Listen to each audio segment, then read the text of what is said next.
I wonder if you have ever heard of something called the trolley problem. It's a thought experiment that dates back well over 100 years, and it goes like this. So there's a runaway trolley barreling down the railroad tracks. Ahead, directly in the path of this out of control trolley, are five innocent people tied up and unable to move out of the way. We have no idea why. Five people are tied together on the railroad tracks, but that's not the point. Don't ask those kinds of questions. They just are. But you are standing some distance away in a train yard next to a lever. If you pull this lever, the trolley will be switched to a side track and the five people will be saved. However, you noticed that there's one person on the side track who also cannot move. Now you're too far away and the trolley's too fast. You can't personally rescue anybody, so you have two options. Option one is you do nothing, in which case the five people on the main track are killed. Option two is that you pull the lever, diverting the trolley onto the side track where it will kill the one person, sparing the lives of the five. What do you do? Which is the more ethical option? What's the right thing? I'll give you a moment to think about it. Okay, because how you decide will determine forever if you're a moral person. Not really.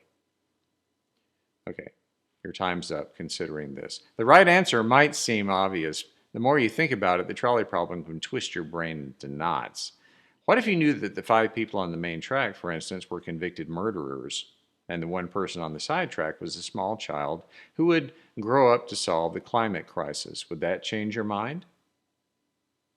So there are a lot of variations to this dilemma, but the way it was presented to me years ago in an ethics class, you were not allowed to have any knowledge about the people on the tracks. You just had to decide, would five people be killed to save one, or would one person be killed to save five? So in the class, we argued back and forth, and the discussion got pretty heated. One viewpoint is that, of course, it's the morally right thing to do to save the five. It's a horrible choice to make, a position no one would ever want to be in, but there it is.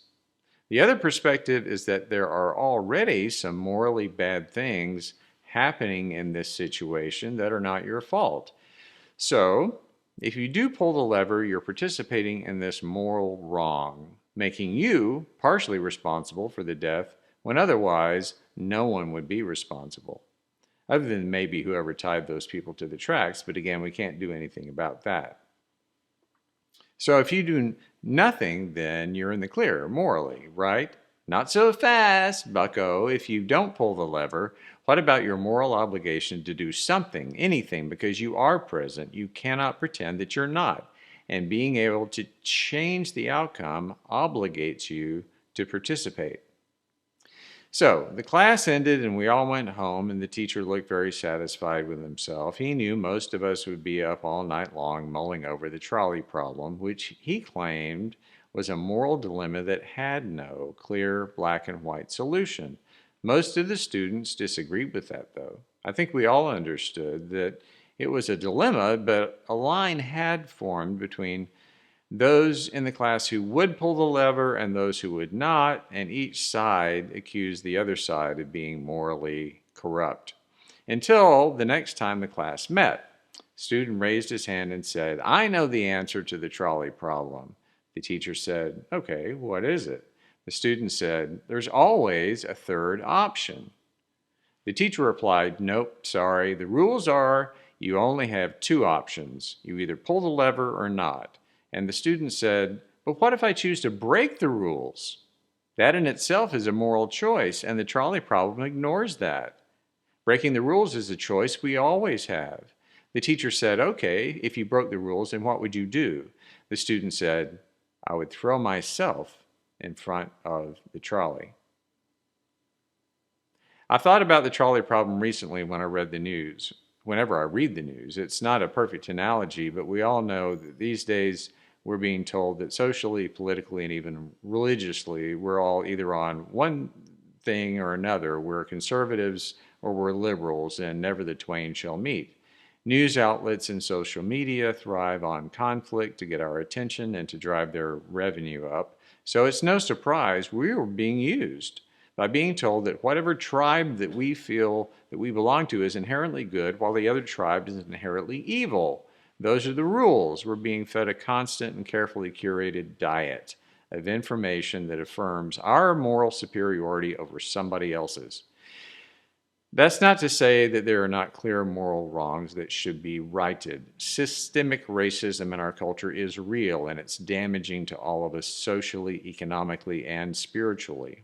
Problem is, if I claim that systemic racism is and has been a long-standing moral problem we need to correct, well, then a lot of my fellow citizens will respond to that claim defensively and negatively. Because, although they may not be racist at all, they've been carefully taught to believe that anyone who talks about systemic racism is un-American and a no-good liberal who's trying to make good people and innocent school children feel guilty about themselves. So it's not that we can't agree that racism is wrong. Of course it's wrong. Our problem, it seems to me, is in how we talk about it, and it's in how we've been taught that one way of talking about it is right, while another way is wrong. We have been handed a rule that says there's this lever. If you pull it, you're on one side, and if you don't pull it, you're on the other side. And systemic racism is just one of a whole host of issues we think about and talk about and argue about, just like the trolley problem.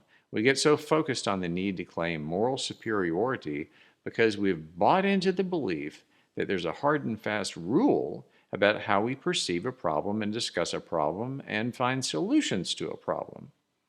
The rule we assume cannot be broken.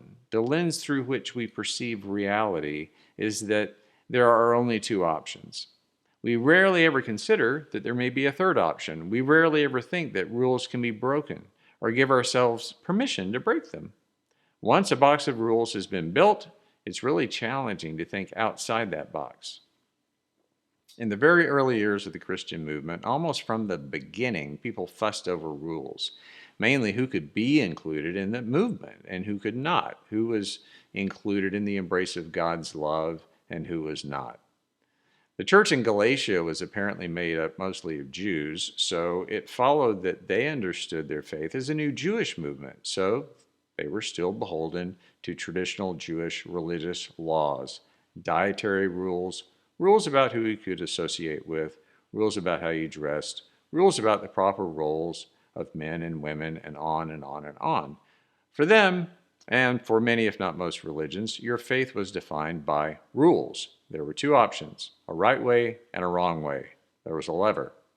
The point of Paul's letter to the Galatians was to point out that they were not bound by those rules, that in God's expansive love, rules are meant to be broken, that in the way God weaves together humanity, there are always more options.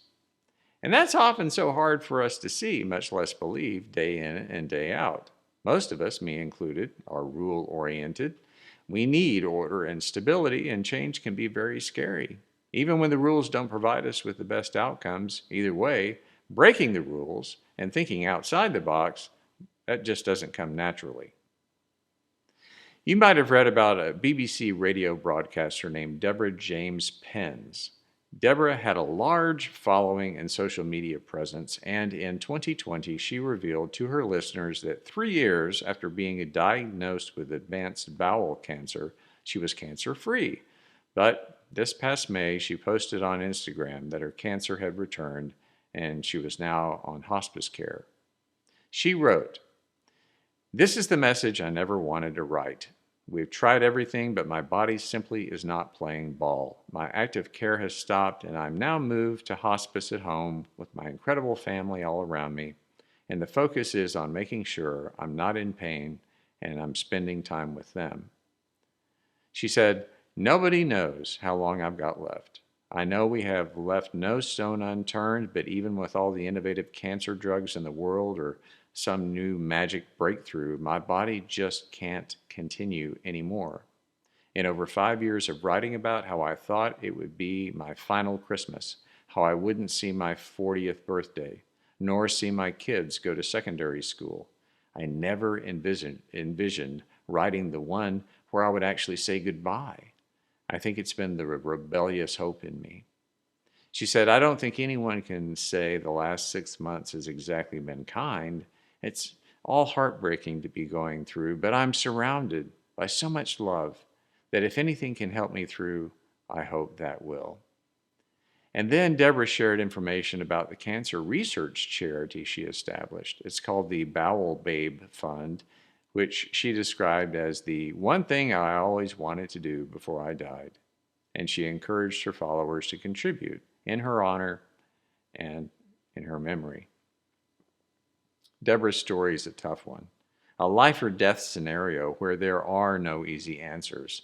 Most of us in her situation might do one of two things: try to continue to fight the illness, which she certainly did, or seek to find peace and comfort, given a reality she cannot change, which she's also doing.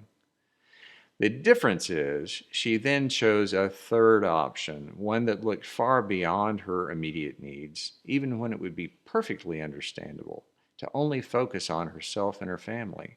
She established a cancer research fund that would help others. Option three, or thinking outside the box, or breaking the rules that we've been handed, takes courage and it takes imagination. But the thing it requires of us the most is believing in the power of love. That power that breaks the rules, bursts out of boxes, breaks down barriers, and gives hope. It creates a new option where no other good options existed before.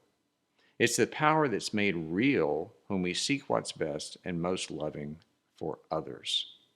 It's a way of seeing beyond the limitations, the rules we've been given, to give and to share and to make real the rule that matters the most. And that is the rule of God's unlimited love for all of us and for all people, everywhere, no exceptions.